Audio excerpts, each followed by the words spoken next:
green light on, push the button on the mic. There you go. Good afternoon. I am Asher Javier, and I'm the older, fatter, and smaller version of my brother Eric. So he's younger than me, but we both love Jesus. Happy Father's Day. Today is very important. Not only for the fathers, but also for the wives and the children. How many are fathers here? Can I see a raise of hands? Can I request you to come in front so that we can pray for you?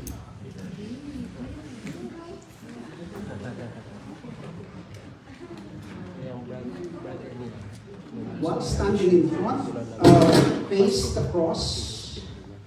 And I want the congregation to raise your hands and let us pray for these fathers.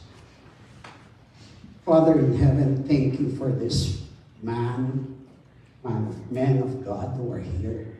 Thank you for how you will bless them. Let the congregation repeat after me. Lord, we will honor these fathers. Lord, we will care for these fathers. Lord, we will be concerned for these fathers. Lord, we will honor them. Now I want the fathers to face the congregation. And let us raise our hands to the congregation. The congregation can lower your hands, and the fathers raise your hands, right hands. Lord, we will care for these mothers and children. Repeat after me. Lord, we will respect these mothers and children. Lord, we will respect these mothers and children. Lord, we will honor you through them. Lord, we will honor you through them. And let the Holy Spirit bless us. And let the Holy Spirit bless us as we lead our families. as we lead our families. This we ask in the most mighty name of Jesus. We Amen. ask in the mighty name of Jesus. Let us clap our hands for this families. You can now take your seat. Thank you.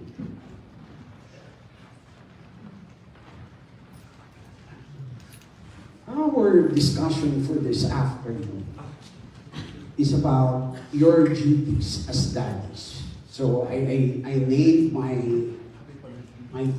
talk today as daddy duties. And we all know that we have messed up as fathers, as wives. We are flawed. We are not perfect.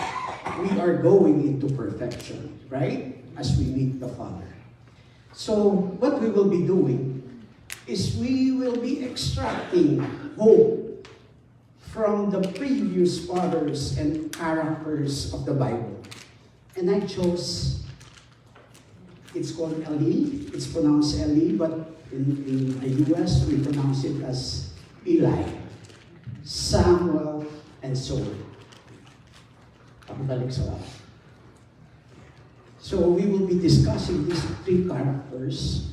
And while we discuss these three characters, we will first identify the background of being a father here in the U.S. and outside the U.S. and what it is and how it is important for us to excel in our daddy duties.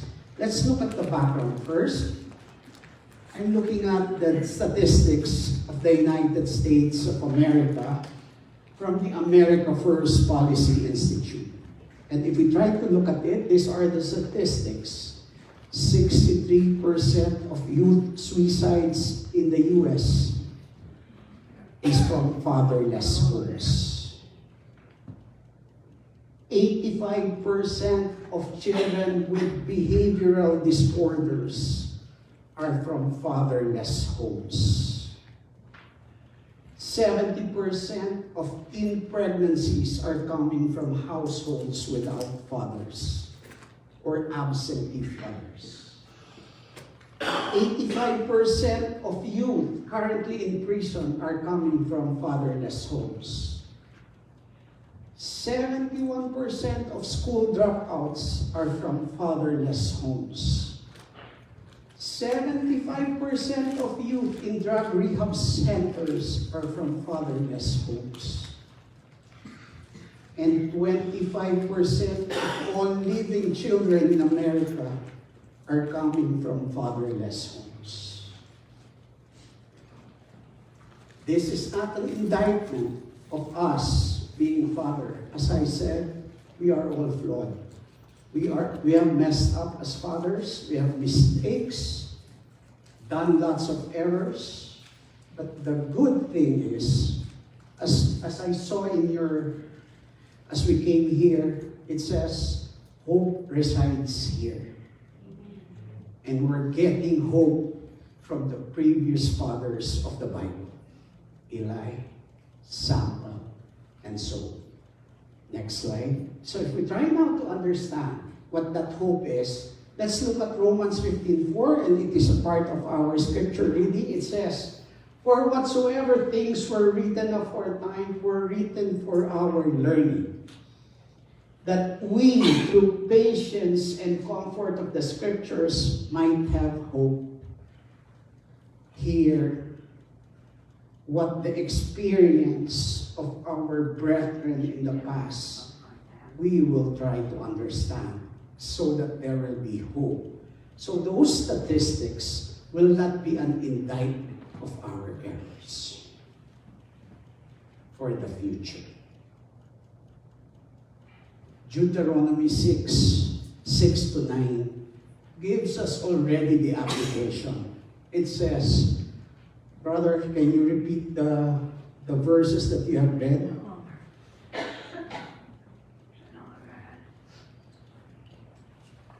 Deuteronomy 6:6-9.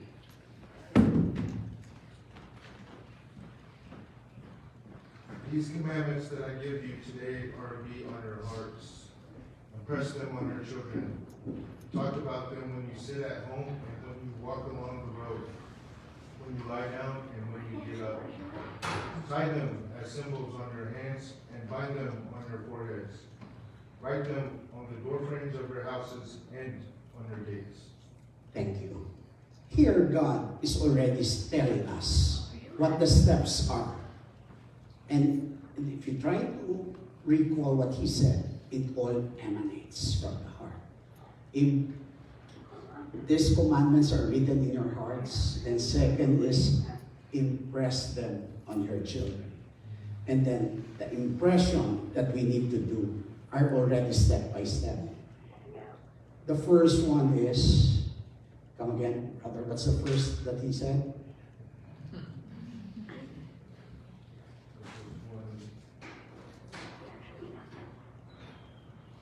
Talk about it. The commandments that I give you today are to be on your hearts, and then impress them onto your children. What's the step? First step. The first step is Talk about them when you talk sit at home. about them. The second one is Tie them as symbols. tie them as symbols in your hand. The third one is Right. Then put them in your forehead. And then the last one, put it at the gates of your doors or at your doorsteps. So there are 4 steps that God is telling us already. Put them in your hearts, impress them on your children by talking about them when you sleep, when you walk. And then lastly is put them at the gates of your doorsteps. Here, there is already a mark given to us as fathers. We have to do those. But before we go there, let us study first the variables or the factors of what the three prophets in the Bible are saying about their being a father. So let us learn from their experience. First, I have studied Eli, Samuel, and Saul, and studied some of the variables by who they are and how they live their lives, either as prophet, judge, and king.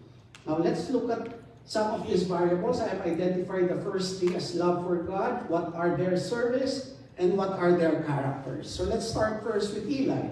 Eli is probably the high priest, I don't know if it's pronounced Shiloh or Shiloh, and a judge in Israel.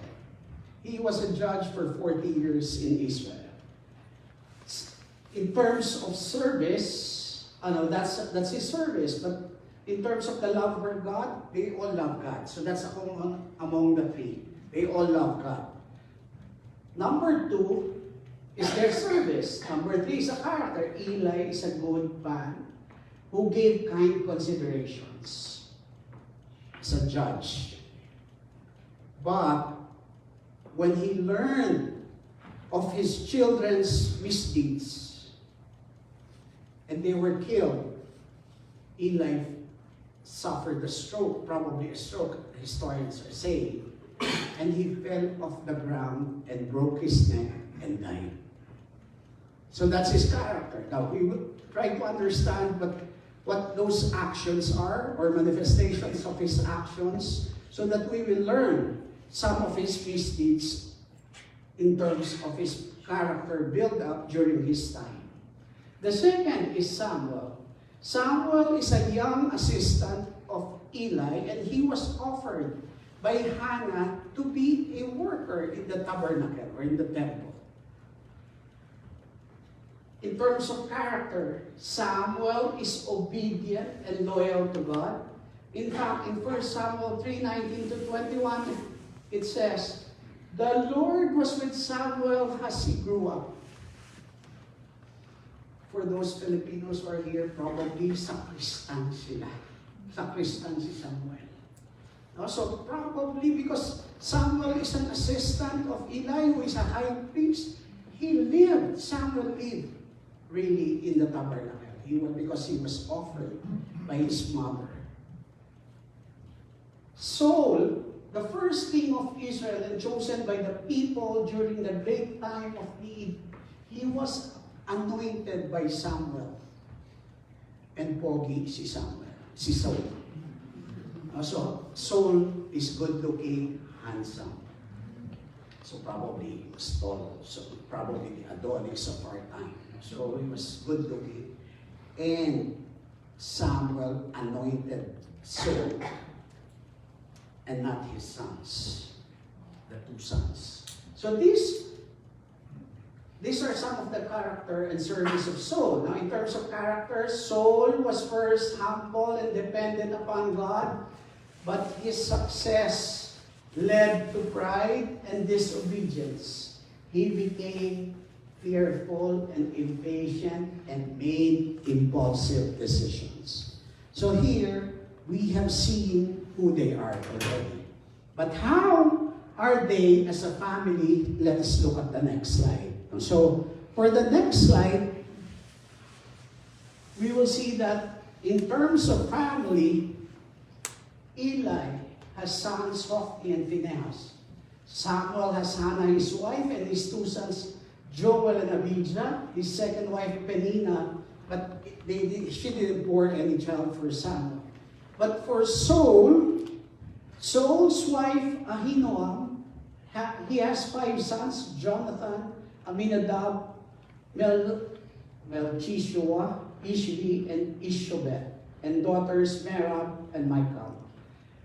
Saul has a mistress, Rizpah, with 2 sons, Ammon and Mephishobet.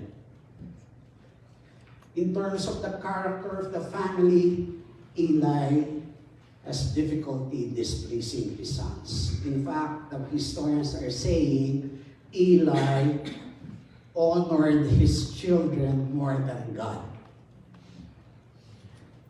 While he loved God, he was fearful to disrespect his children. So it is said, whatever their children wanted, they get what they wanted when they wanted. So that's the character of Eli's family.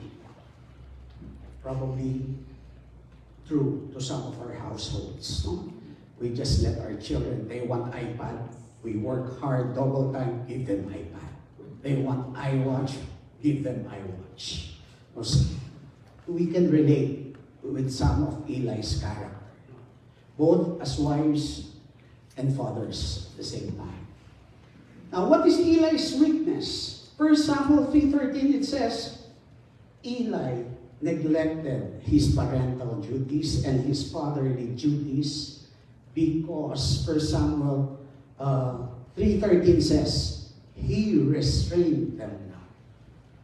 Eli was a failure in restraining the growing vilification of his children. Now, let's look at Samuel. Samuel's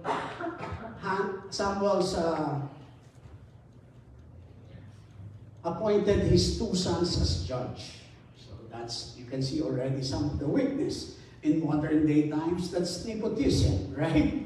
Because you're appointing your children to high position as judge. Samuel's sons accepted bribes and secretly changed their decisions as a result of those bribes. Now, the elders of Israel did not want these two children to rule. So what they did was to ask God for a leader, and that's Saul. Okay, in terms of his weakness as a father, he was not able to raise his sons to follow his example because Samuel's a very good prophet. He was a very good servant of God, but he was not able to raise his children accordingly to his own example. Again, we can relate. No? At times, we see our children not following our footsteps and taking the wrong path. Now let's look at Saul. He is a wealthy and influential. He has 7 sons, but all his sons were hung as a result of his misdeeds and blood guilt. Can you imagine that? All of your sons being hung as a result of your misdeeds. That's the experience of Saul as a father. Now, what are some of his misdeeds? Saul became very fearful of his authority. What happened? He consulted witches, for he practiced idolatry. What will happen? What will Jonathan do to me? And others. So Saul's disobedience saved him away from God, and there was a misuse of God's power. Now let us look at this from the context of hope. Next slide. Now I have four hope that we can look into. The first hope, which I call a Pops, because it's Daddy's Day today, I call it a Pops Day. So then there will be 4 Pops hope. This Pops is called Daddies are the pastor of your own house. The second is Daddies are the organizer of your house. It's not Marie Kondo, it's you, the daddies. No? The third is the daddies are the provider of the house. This we all know. This is common, and this is the minimum measure of a man that we provide for the families. So we will be taking that as well. Fourth is you are the stabilizer of the house. So we will be looking at this POPS acronym and see what we can learn from Eli, Samuel, and Saul. Next slide.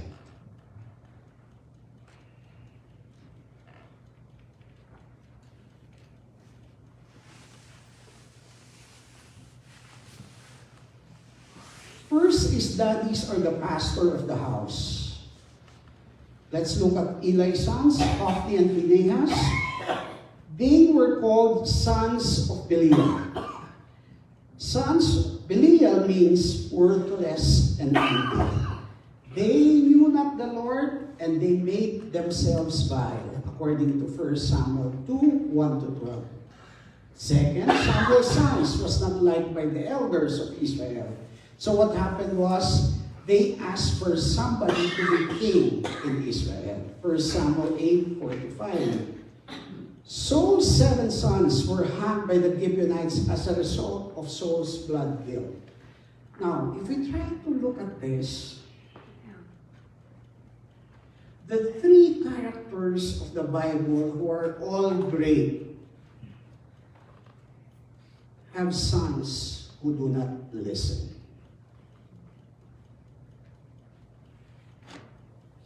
Again, we can all relate, right? There will be times that, especially the mothers will be raising their voices because their children are not listening. How much more these 3 leaders, considered leaders, and even one is king. One is a 40-year judge, Eli. Now, and Samuel, the great prophet. Now, Proverbs 6:20-23 says, listen to what your father tells you. This is the first lesson that we can get from Eli, Samuel, and Saul. Listen to what your father tells you. Now, the issue is, what are you telling your children as fathers? Now, that is where Deuteronomy 6 and 6-9 comes into the picture. The first image of a father, according to a child, is what the father shows to the children. Our father died 40 years ago, but the memories still lingers. I can still hear my father telling me, take care of your mother. But that was 40 years ago, and I was only 18 years old. What does that mean? Your power as a father is very tremendous in the life of your children. It is immense that even up to the death of your children, He remembers what you have told them. So whether that is wrong or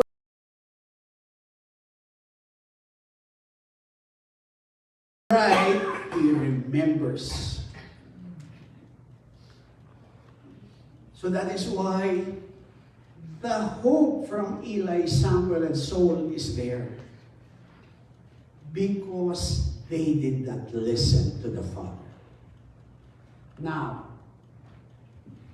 Proverbs 13:1 says, intelligent children are the ones listening to their fathers. Now, it is not too difficult to comprehend why the statistics in America is happening, because it has been foreseen already. Intelligent children are the ones listening to their fathers.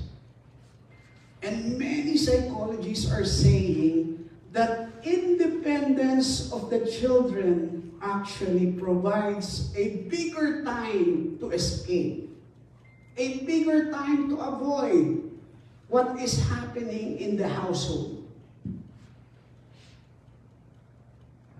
So the lessons coming from Eli, Samuel, and Saul, and the realities of the modern times captures the hope that we can still get and extract from them.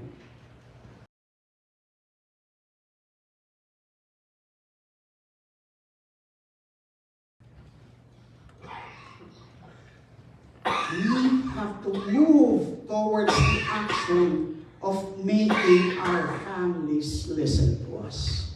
So the how is what we will be studying in the succeeding slide. Next slide, please.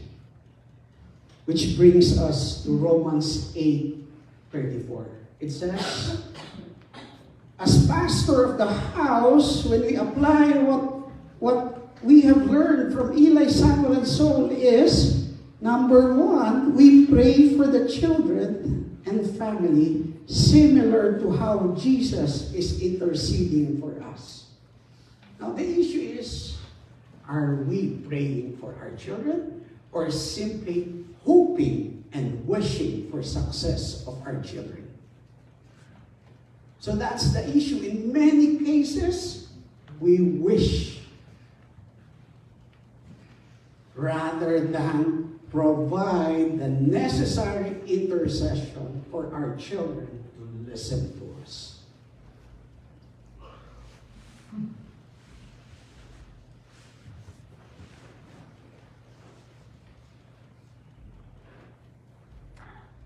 The second one is found in Proverbs 22:6. We all know this. Train a child in the way he should go, and when he is old, he will not depart from it.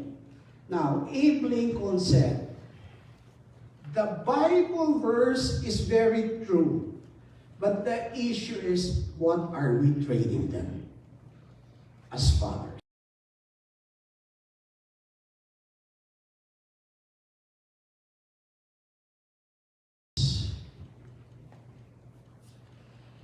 The great Abe Lincoln is going back to the foundations of the child by looking at what was being trained.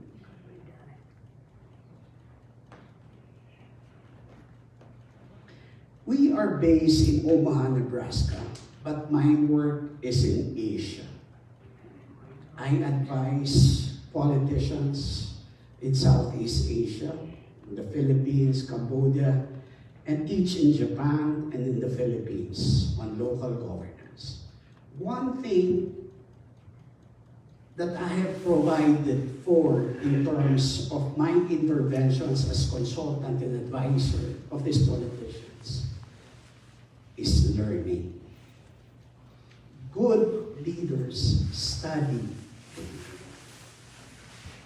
I have seen, probably you know Leni Robredo, the former Vice President of the Philippines. I was consultant to his husband, who was Secretary of Interior and Local Government.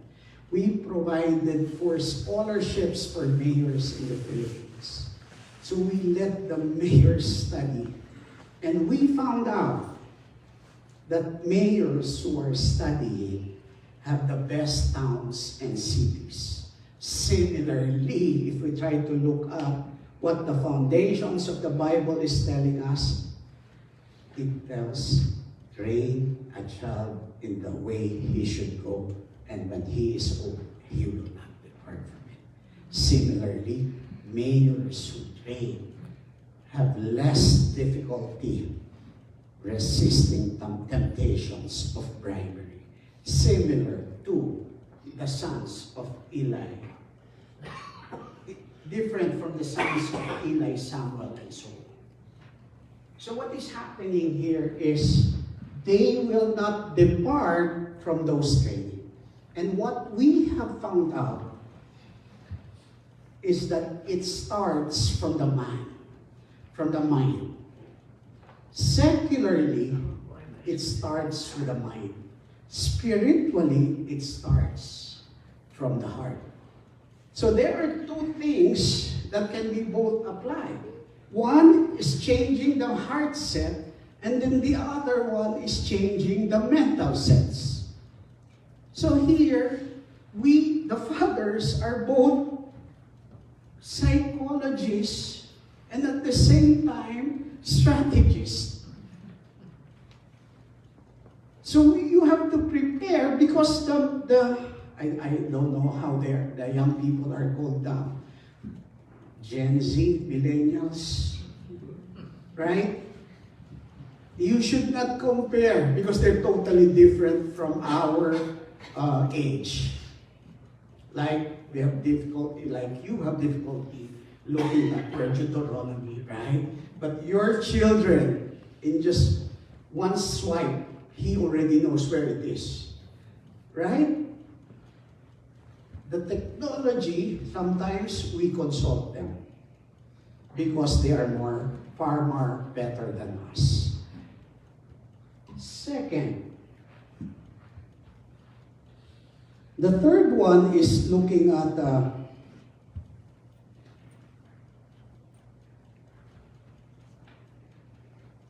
example is no golden advice. The great Dwight Moody said that it is better to be a model rather than a lecturer. So wives, listen to this, huh?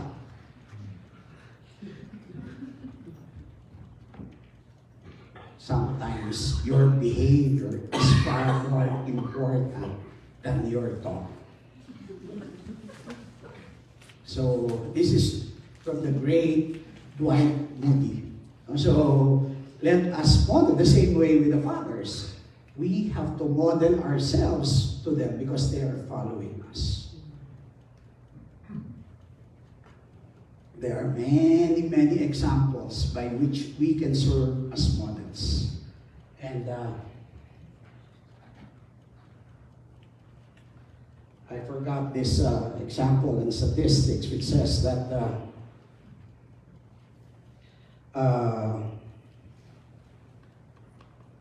if you want, I remember, there's this viral YouTube video on one Marine general, U.S. Marines, saying that the first leadership that he teaches is to fold the bedsheet. I don't know if you have seen that YouTube viral video. Have you seen that?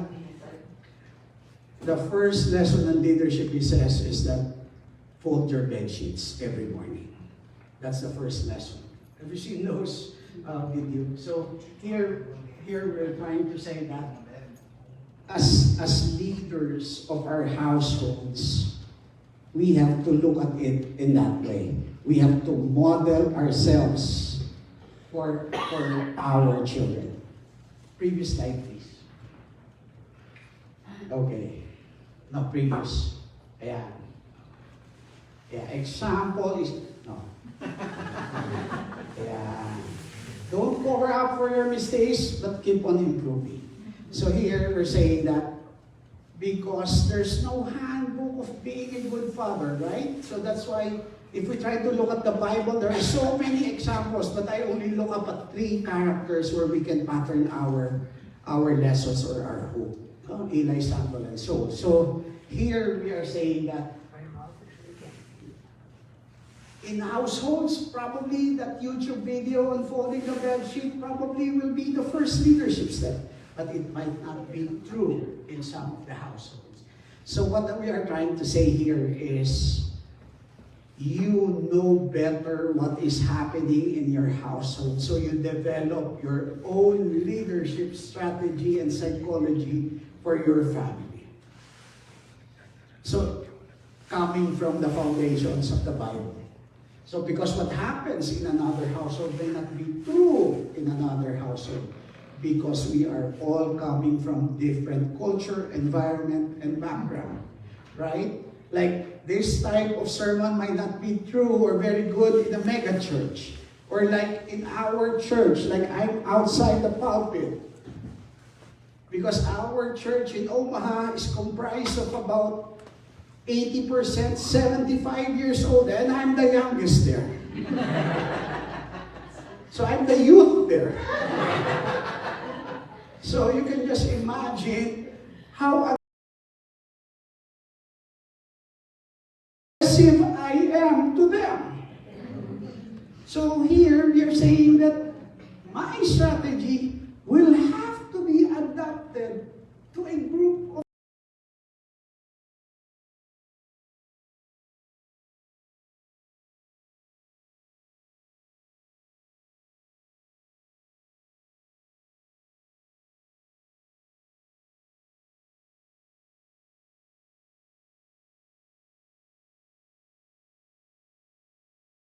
have to be adopted to a group of 75 years old. Because majority of their grandchildren and children are out of state. Probably they got bored of the corn and the steaks, you know. So, next slide is that's being a pastor. Now we move to being an organizer of our church. Okay, now Eli knew the impending danger as he was warned by Samuel in 1 Samuel 3:13, saying, I have told him, God says, that I will judge his house forever for the iniquity which he knoweth, because his sons made themselves vile, and he restrained them not. Remember, look at this. I will judge his house forever, God says to Eli. But Eli, as a father, he did not carry out, but he only talked to his children. So here, don't let the small mistakes grow, because it will be too difficult for us to control. That's the lesson of Eli's son. So even if there was a warning made by God himself to Eli, Eli did not listen. Because it was too difficult for him already to control what is happening to his sons as a father. The second one is about Samuel.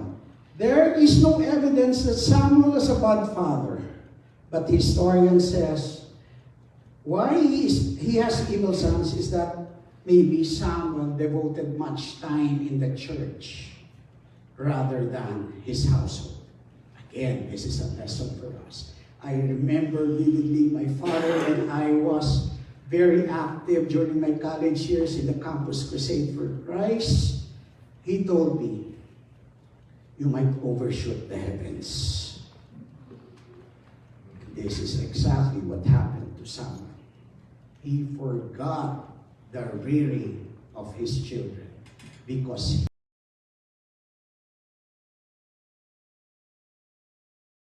focused more on his ministry. There's nothing wrong with that, but he has to temper. One has to temper the balance between our own families and the families that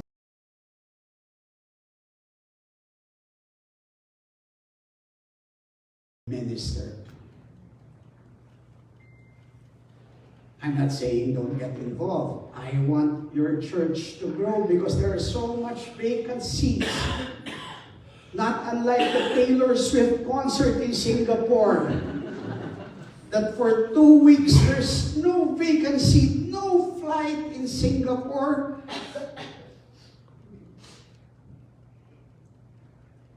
It says, because Singapore paid for all Taylor Swift's concert in Asia. So that every people in Asia will go to Singapore for a month. So there's about $7 million paid for by the Singaporean government for Taylor Swift to cancel all her tours in Manila, in Malaysia, so that she can concentrate in Singapore.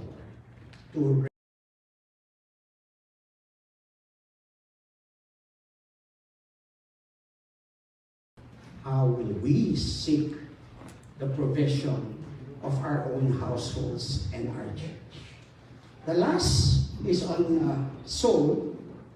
Saul says, sons, Jonathan was totally different from the father who sought fame and glory as a leader instead of being God's leader. So, totally different. Saul's son was a lot better than the father. This may be true in many of our households. Now, in terms of application, Eli, Samuel, next slide. Eli, Samuel, and Saul are all leaders of their leaders outside of their house, but was unable to be leaders in their own households. So what is Ephesians trying to tell us in Ephesians 5:23? Practice as head of the house, similar to how Christ is head of the church.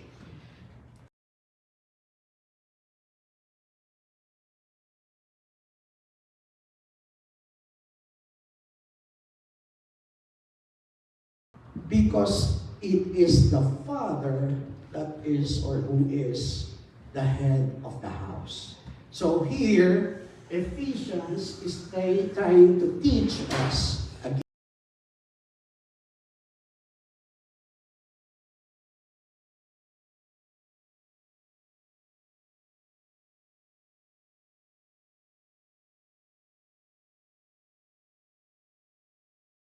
at my wife or who is the head of the house. So here, Ephesians is trying to teach us again. Eli summoned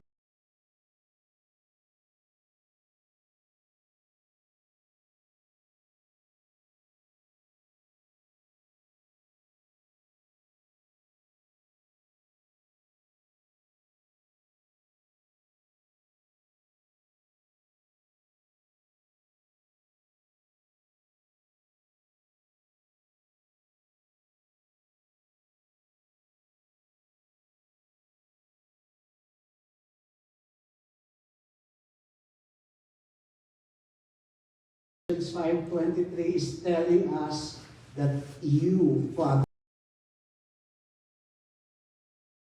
you daddies are the organizer of the house. And that leadership and organizing, there's a condition. It should be rooted in God's word. This is where we fail as fathers. Because we are not, in many instances, the organizer. It is the wives. Right? Are you guilty?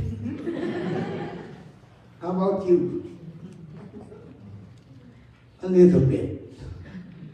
In many cases, all of us fathers are guilty.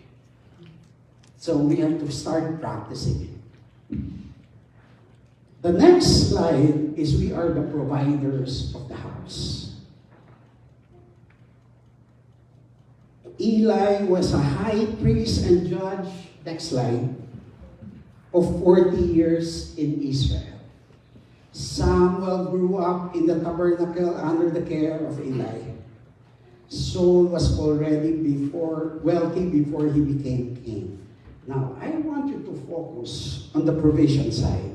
Notice that Eli has an expertise. He was a judge. So there's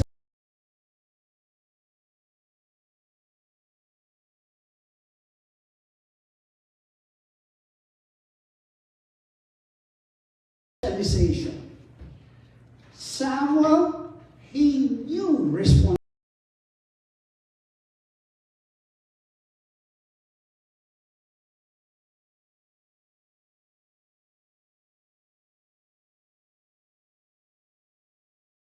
Because he was working in the church. Probably he was cleaning the church. He was probably the ones vacuuming your church, the ones cleaning this, the one arranging everything.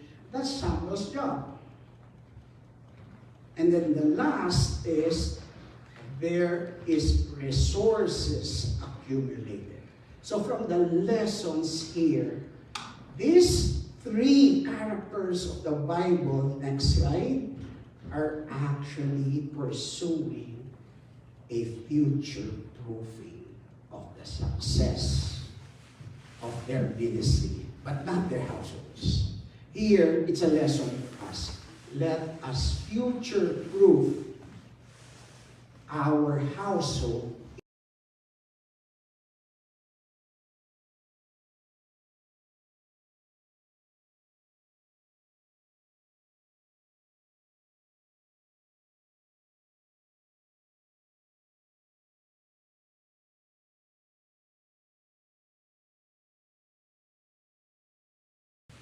of their ministry, but not their households. Here, it's a lesson for us. Let us future-proof our household in terms of our family's success.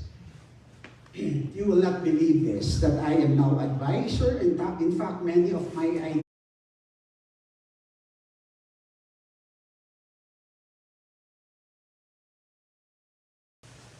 our household in terms of our family's success. You will not believe this, that I am now advisor, and in fact, many of my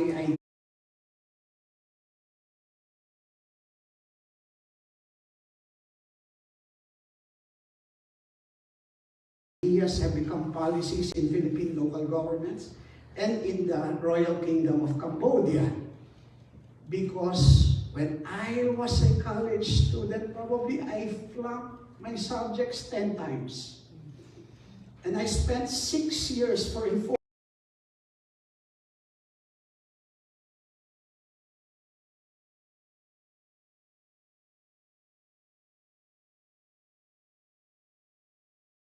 4-year course.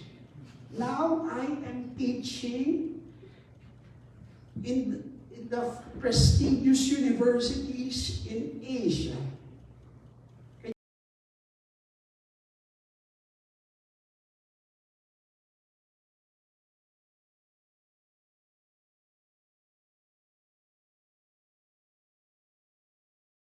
Believe that I have flunked my college years and now I'm teaching. Because there is what we call a striving for excellence, similar to how Eli, Samuel, and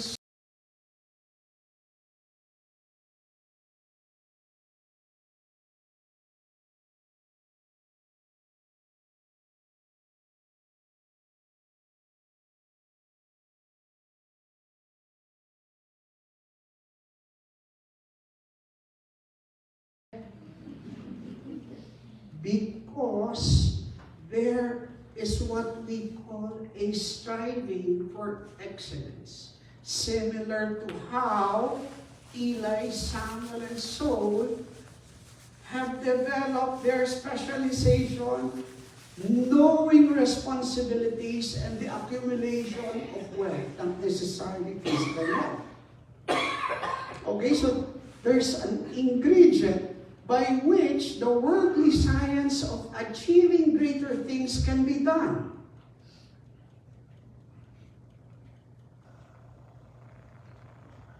By which the worldly science of achieving greater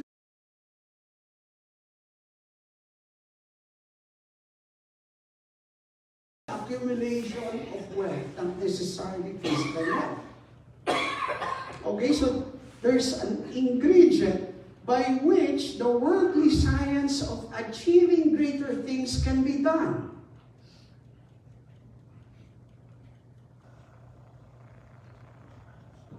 There's a 3S that Adam Grant, the famous Adam Grant, who is an author of famous books, he has this 3S, which says that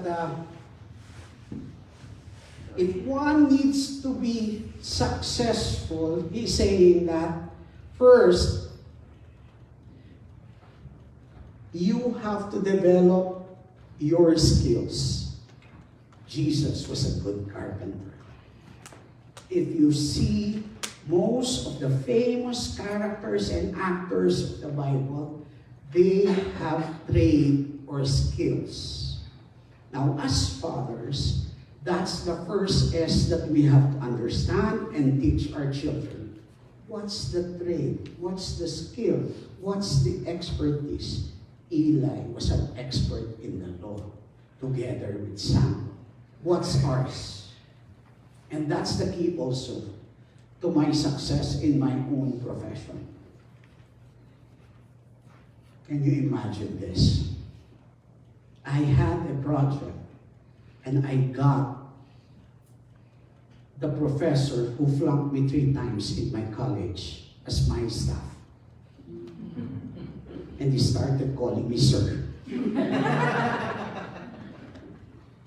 What a change that happened in both our lives. When I was a college student, I was asking favors from him, asking, please pass me. But the tides have changed. I was instructing him now. This is what you need to do, professor. So here what we are trying to say is, what Adam Grant is saying is, we have to develop the skills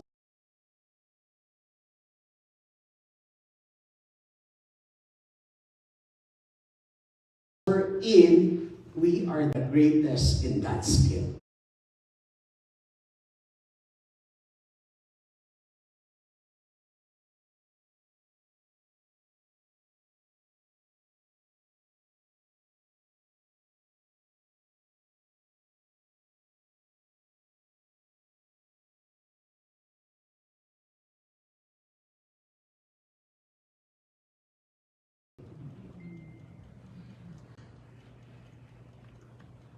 Saying is, we have to develop the skills wherein we are the greatest in that skill.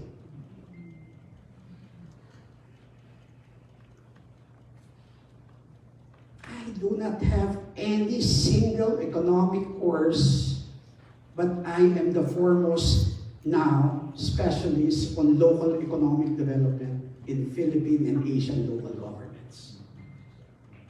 If you try to Google me, my name, you will see. And where I teach, can you imagine, I flunked my college years and the prestigious universities are hiring me. I never applied for a job, a teaching job. They got me. Because God is saying, listen to your fathers. And only those intelligent children, only those who listen will become intelligent. That's exactly what happened to me. A flunker being blessed by God and now teaching. Number two, develop that scaling up. Because when we try to achieve success in our families and us being fathers, there's a wall facing us always when we strive. So Adam Grant is saying, scale up. Develop that scaling up.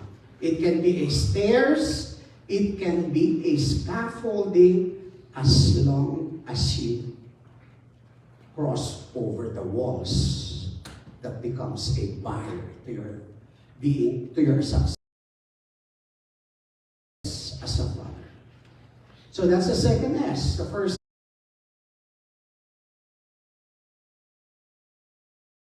is develop a skill. Second, scale up. Use a stair.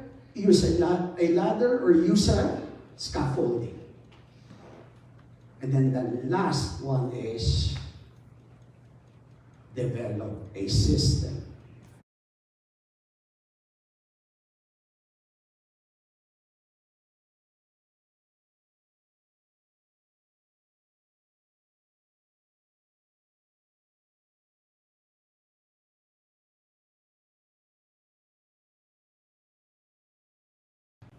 To develop that skill. What is that system? What I did as a professional is looking at policy as the system for my success. Making policies or laws for President Noynoy Aquino and Secretary Jesse Robredo to adopt a local economic development policy for Philippine local governments. So what happened was, I will now be training all local governments in the Philippines. All cities, all towns, all municipalities. It became a career for me. Imagine 1,700 cities and municipalities and towns looking after you, asking you, what is this? Help us. This is what Adam Grant is saying, that the science of achieving success for greater things can be done. This is what all our characters in the Bible are saying, that develop specialization. Make sure that you know your responsibilities and then later accumulate wealth. Not necessarily financial or physical. But that is our role as providers. Second is we look at the intellectual provision. Currently, this is synonymous to education, but the fathers of the past taught their children skills. As I was looking about, well, the statistics about your town is not so good. Right? No comment. But your comment is all over the internet. You're number 11 as the most dangerous cities in the United States. Number 2 in the whole state of Colorado. So there is a very big task ahead of us here. Similar to Eli, God forewarned